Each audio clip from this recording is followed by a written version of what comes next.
আপনারা তো আমাদের নেতৃবৃন্দের কাছ থেকে বিস্তারিত বক্তব্য শুনেছেন, আপনাদের নেতৃবৃন্দ আপনাদের দাবি দেওয়া তুলেছেন, কথা খুব বেশি বাড়ানোর নাই। একটা কথাই বলতে চাই, এটা তো আমরা সবাই দেখেছি, বাংলাদেশ এই 24-এর গণ অভ্যুত্থানে, জুলাই গণ অভ্যুত্থানে কিভাবে আবার সবাই আমরা একসাথে রুখে দাঁড়িয়েছিলাম। আমাদের ছেলেমেয়েরা, সন্তানরা তারা কিভাবে অকাতরে জীবন দিয়েছে। জীবন দেয় নাই সমাজের এমন কোন অংশ নাই, নারী পুরুষ, বাঙালি চাকমা, হিন্দু মুসলমান, শিশু বৃদ্ধ, সব শ্রেণীর মানুষ, ছাত্র শ্রমিক শ্রমজীবী সবাই তো শহীদ হয়েছে, সবাই রক্ত দিয়েছে। 30,000 মানুষ আহত, 2,000-এর চোখ নষ্ট হয়ে গেছে। এত বড় আত্মত্যাগ, লক্ষ লক্ষ কোটি মানুষের আন্দোলন। এই আন্দোলন কি ঘোষণা আনলো? এই আন্দোলন বলল যে ফ্যাসিস্ট পালিয়ে গেছে, ফ্যাসিস্ট ব্যবস্থাকেও বিদায় করে দিতে হবে। তার বদলে একটা নতুন বাংলাদেশ, নতুন রাজনৈতিক বন্দোবস্ত, নতুন যাত্রা, তাই তো? এই নতুন যাত্রায় কি ভূমিহীনরা আছে? ভূমিহীনরা যদি বাংলাদেশের নতুন যাত্রায় না থাকে, শ্রমিকেরা যদি না থাকে, কৃষকেরা যদি না থাকে, শ্রমজীবী মানুষেরা যদি না থাকে, তাহলে এই নতুন বাংলাদেশ কার? প্রফেসর ডক্টর মোহাম্মদ ইউনূস, আপনি কোন নতুন বাংলাদেশ বানাচ্ছেন? কিংবা আগামী দিনে নির্বাচনের মধ্য দিয়ে যে ক্ষমতা আসবে, কোন নতুন বাংলাদেশে আমরা যাব?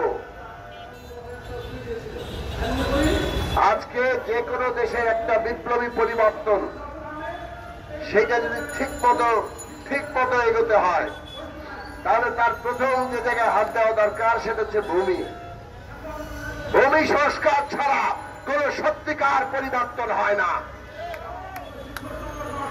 আমরা সংস্কারের প্রস্তাব করলাম, বিভিন্ন কমিশন করার প্রস্তাব করলাম, কিন্তু আমরা দেখলাম অনেক কমিশন হয়েছে, আবার অনেক গুরুত্বপূর্ণ কমিশন হয় নাই। তার মধ্যে ভূমি সংস্কারের কোন কমিশন নাই, শিক্ষা সংস্কারের কোন কমিশন নাই। সরকার বাহাদুরদের আমরা বলেছি, আপনারা দায়িত্ব নিয়েছেন, আপনারা তো বেশি সময়ের জন্য দায়িত্ব নিতে পারবেন না, আপনাদের সময় সীমাবদ্ধ হবে। আপনাদের কাজ হবে মাঠ প্রস্তুত করার কাজ করা, সমস্ত চিন্তা ঐক্যবদ্ধ করা, এবং যাতে বাংলাদেশের মানুষের স্বপ্ন আকাঙ্ক্ষা, তার সব অংশের স্বার্থ একটা পূরণ হয়, তার জন্য একটা এমন কর্মসূচি, এমন সংস্কার প্রস্তাব তৈরি করে দেওয়া যাওয়া, যাতে করে আগামী দিনে সেই সংস্কার অনুযায়ী বাংলাদেশ চলতে পারে। তো সেই জায়গায় আপনারা যখন রাষ্ট্র পরিচালনার দায়িত্ব পেয়েছেন, সেইখানে চট্টগ্রাম বন্দর তো থেকেও দিতে পারে, ওইটার সিদ্ধান্ত এখন জরুরি না।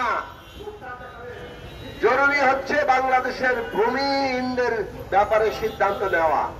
এইটা যে কেউ করতে পারে না।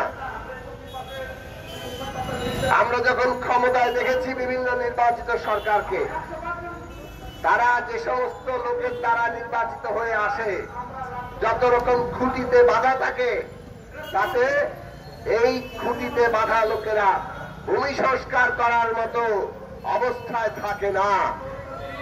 ভূমি সংস্কার করতে হয় যখন এরকম অভ্যুত্থান ঘটে, যখন সমস্ত পুরনো সম্পর্ক আলগা হয়ে যায়, নতুন সম্পর্ক তৈরি করার শক্তি তৈরি হয়, তখন ভূমি ব্যবস্থাপনা বদলাতে হয়। এই সরকারের এই জায়গায় হাত দেওয়া দরকার ছিল।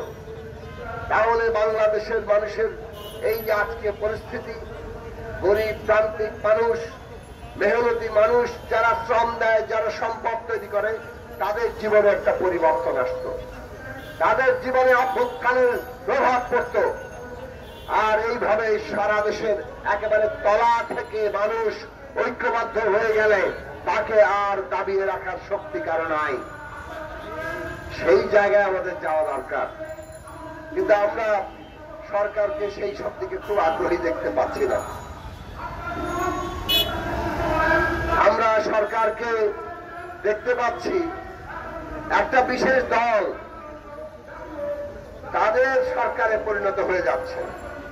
না হলে কেন ভূমি অফিসের কৃষি কর্মকর্তা বলবে ওই ছাত্রদের সই নিয়ে আসেন, সুপারিশ নিয়ে আসেন? ছাত্ররা আন্দোলন করেছে, আমাদের দেশের নতুন বীরত্ব গাথা তৈরি করেছে, তাদের শাহাদাতের উপর রক্তের উপর দাঁড়িয়ে অভ্যুত্থান হয়েছে, সবই ঠিক আছে, কিন্তু এটা তো কোনো বিশেষ দলের ব্যাপার ছিল না, এটা তো সকল ছাত্রের ব্যাপার ছিল। আর সকল ছাত্রের ব্যাপার ছিল বলেই দেশের সকল স্তরের মানুষ, সকল দল যারা ফ্যাসিবাদের বিরুদ্ধে দাঁড়িয়েছে সবাই সমর্থন দিয়েছে। তাহলে এইটার তো ভাগিদার কেবল কোনো এক দল হবে না। আপনারা দায়িত্ব পেয়েছেন কোন একক দলের স্বার্থ সিদ্ধির জন্য নয়।